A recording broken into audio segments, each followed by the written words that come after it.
Clippers trail by 13. Howard is still Clark, an efficient rebounder, still prolific in fact, but he's no longer dominant. Last year he had not one 20-plus rebound game. Tell me the last time that happened. Well, you know, this being Dwight's 12th season in the league, Kevin, a lot of wear and tear on him. I think he's trying to fight through it, and he's still very much more than serviceable. Wants to get a ring, and he's doing his part to try to make that happen. Now, here is Harden. 20 points for him.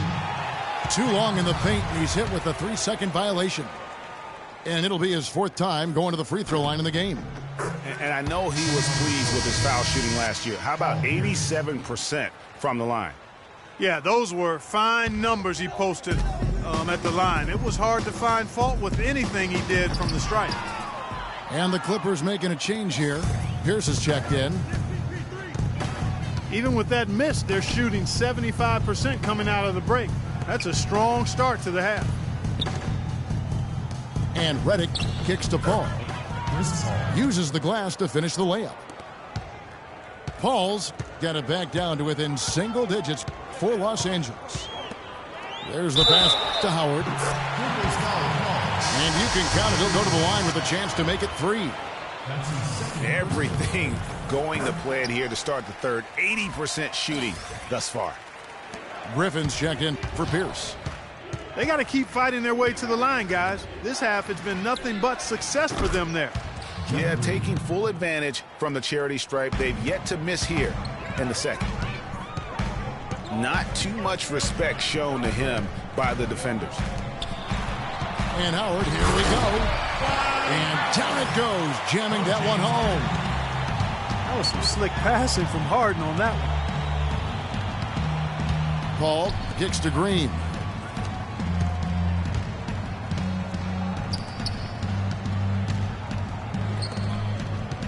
Now here's Griffin. He has 6. 6 on the shot clock. Baseline jumper. No good on the shot. A bit long that time. That's not a sight you see very often. I mean, he has a great feel for that jump shot, especially when he's open. No question he got bumped on that shot. Yeah, the officials didn't need to talk that one over. It was obvious. Two guys before last season. Trevor Ariza signing a 4-year, $32 million deal with the Rockets. Big free agent get for the team. And, you know, they wanted to re-sign Chandler Parsons, Kevin, but with his departure, in comes Ariza, and Trevor is a quality replacement. I mean, a terrific wing defender, and he's a nice spot-up shooter as well. The drive by Green. And foul called as he misses. He'll go to the line and shoot 2. And guys, Jeff Green, by every measure of athleticism and skill, should have become one of the game's better small forwards, but inconsistency has plagued him throughout his career. And Kevin, I always go back to something my college coach told me. The mental to the physical is 4-to-1 in this game. And so through those 7 full seasons, he's teased everyone with that talent. And then it does suddenly disappear. And there's no other way to describe it other than the fact that it is mental. He hasn't been able to sustain it in terms of the consistency, and that's why he hasn't fulfilled his potential. At the line for the Rockets. You know, with Jeff Green, the one thing you can say about him is he's been durable, especially since he'd had the unforeseen heart issue in 2011 for which he needed season-ending surgery. Since then, over the past 3 full seasons, he's played in 81, 82, and 78 games. Dishes it to Howard. Back to Harden. Foul call that time on the way up. That'll give him 2 chances at the free throw line here. And talking about Jeff Green, I'm rooting for him. I mean, I'm rooting for him to finally put it all together to gain and maintain the confidence and really to fulfill the vast potential we all know that he has. A platoon swap here for the Clippers. Now here's Johnson. Still getting warmed up offensively. No buckets yet in the game for him. And that's the battle they haven't been winning today. Their work on the glass has been porous, and that's got to change. Yeah, no question about it. I mean, as they're looking to battle back, that's one of the key elements. You got to rebound. Harden against Rivers. Harden's shot is off. That's a surprise. I mean, really out of character for him to miss when the defense is not right up on him. And Bahamute dishes to Johnson. In the corner, it's Crawford. To the paint.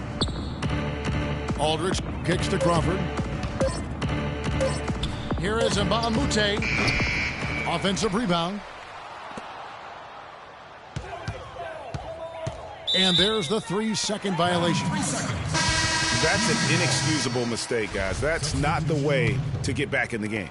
And I don't know if anybody can tell you what he was thinking, because I certainly have no idea. Here's Harden.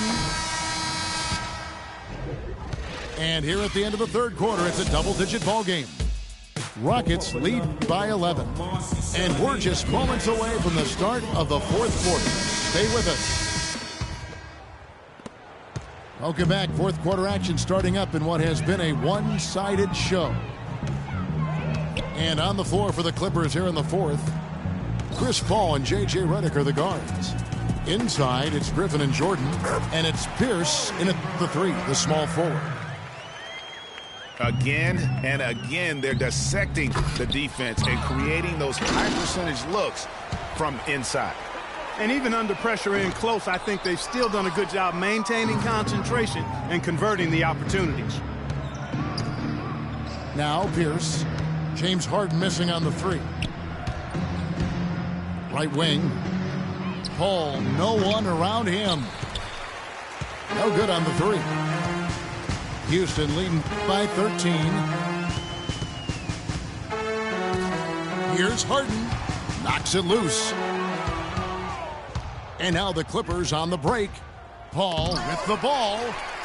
And it's sent back by Howard. Just not much success when it comes to shooting. Almost no chance of that shot going in. Yeah, there were a lot of other places he could have gone with the basketball instead of forcing that shot up. Pierce wide open. He fires. Drills the three-pointer. Not the biggest fan of that shot, but he had the space to get it off, so why not? Harden the pass to Terry. Inside. All up top, guarded by Harden. Back to Paul. Picked by Griffin. Paul dishes to Pierce. Forget about going for the long-range bomb to cut into that lead. Just take it to the hoop, my friend. Take it to the hoop. And how, Clark. Brilliant throwdown. Just exerting his authority on that play. And Griffin sends it back.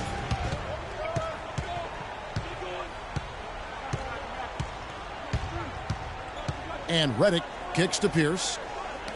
Good ball movement here by the Clippers. That one's in there. Rocket lead is cut to just 5 points on the basket from J.J. Redick.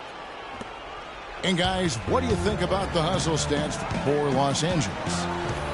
Contested shots and block shots. They're bread and butter defensively. They're giving up no easy looks. And the other thing they've done since the beginning of this game is score points off turnovers and in bunches. Down to 5 on the shot clock. Out of bounds, the Clippers take possession. A temporary lapse of focus from him on that turnover. It's embarrassing, but on occasion it does happen. Green, he's checked in for the Clippers. And he commits the intentional foul. Really no idea why you're fouling in a situation like that. You know, maybe there's some bad blood between those two. Yeah, but that's no excuse for that kind of foul. I mean, that might be an explanation for it, but certainly doesn't justify it. And even then, it's just not a good play. Now a timeout called by Houston. And he clearly doesn't like what's going on out there right now. Would you? I mean, how could he like what's happening? Really had to take a timeout there and try to figure out a way to derail their momentum. Let's go quickly over to Doris Burke for an update. Yes, guys, over that break, I was able to catch the message Houston's coach was giving to his team. He told the players, let's put our foot on them and keep them down. We've got them exactly where we want them. I want to see you guys slow the pace, use the clock, and stay away from any silly fouls. And thanks for that story, Doris. In a moment to look at the scoring approach in terms of where the points are coming from for the Rockets. Anytime you get as many points in the paint as they have, you know you've got a good thing going, and you just want to keep it going. Yeah, but Clark, the other thing that sticks out for me, the number of assists they've made over the course of this game. It's tipped. Oh, and a fast break for the Rockets. They get it back. And it's Howard finishing it off. And the second chance becomes a dunk. We could feel over here. GA, such a good, aggressive play in the paint. Guys, it's all about persistence on the offensive glass. You just can't ever give up on a play. How about this run there in the midst of, on the verge of tying it up or maybe even taking the lead? Has been an unreal turnaround, and I give a lot of credit to the defense right along with what they did on offense, because the defense actually gave them the spark they needed. And the second of two is good. That increases their lead to 6. He's been to the line here more than in the first. I thought he was a bit tentative in that first, but I like the aggressiveness he's showing here now. Los Angeles calls timeout. They're trailing by 6. 1:09 left to play here in the fourth.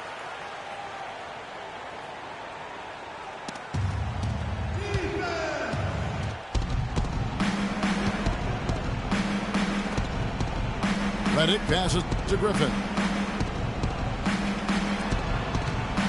Paul with the 3. No luck. Well, he had one three-pointer in the first half, but so far in the second, he's come up with 2 saves. Gets the first, that makes it a 7-point lead. And so both free throws are good, and it's an 8-point game. LA's gotten off 4 three-pointers in the final quarter, and 2 of them have fallen. Feeds it to Jordan. Offensive rebound. Clark, they're in good position here to ride it out. Yeah, they certainly are. I mean, if they just play smart right here, Kevin, this game's pretty much over. That one will seal the deal there. They've exploded here at the end. Boy, I love the serious killer instinct they've shown, finishing strong. Paul for 3.